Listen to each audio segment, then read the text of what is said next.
My name is Terry, and today I am sharing this fun card that I created using the partial die cutting technique. So let's get started. So to start off my card, I am going to go ahead and start off with the coloring. I went ahead and stamped out the Trinity stamp set called Holiday Gnome Stacks and stamped that onto an alcohol-friendly cardstock. Then going in with a couple colors of alcohol markers, I am coloring the image in.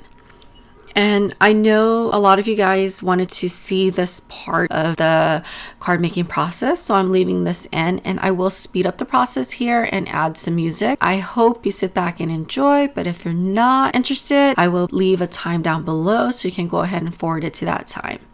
Okay, so I'll see you guys in a little bit.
Okay, so I am back. So for the partial die cutting, you will need to use a die cutting machine with 2 cutting plates. I am showing my Big Shot machine for this demonstration. So the area that you want to partially cut will go underneath the 2 plates, and the area that you don't want to cut will hang off the plates. Then you will just run it through like normal. As you can see that the die cutting machine will only put pressure on the areas that's underneath the cutting plate. So that's the area that you will cut.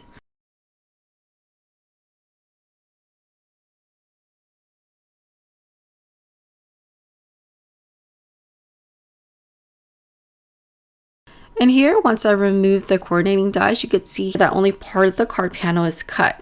So going in with my little scissors, I am just clipping off a section that I want to go ahead and detach off of the card panel.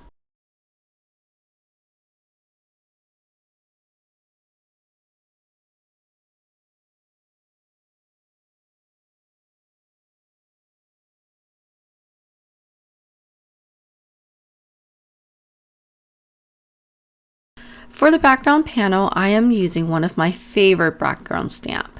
This one here is from Trinity Stamps called Retro Snowflakes Wrap background. And I love this background because it definitely gives a retro vintage vibe, and I'm all about that life right now. So I stamped that down onto craft color cardstock with a brown color ink. And I'm making sure to apply even pressure throughout my stamping platform.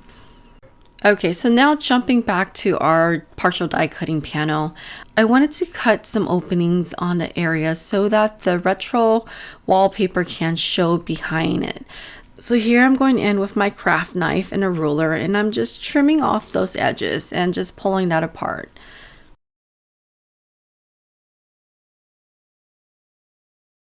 Here you could see the idea that I was going for. So I wanted the partial die cutting panel to go on top of the wallpaper background. And for the sentiment, I selected one of the sentiments from the stamp set, and I stamped that using a brown color ink onto the partial die cutting panel. I did have to do that a few times to make sure I got a good impression. Now going in with a white gel pen, I am adding highlights and details throughout the image.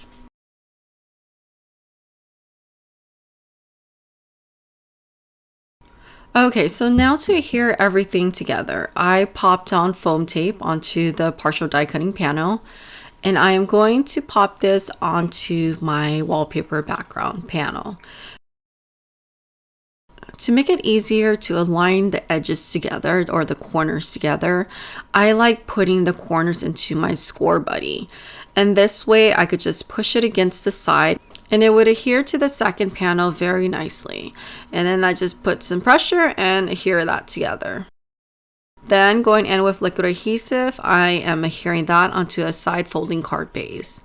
And that completes my card.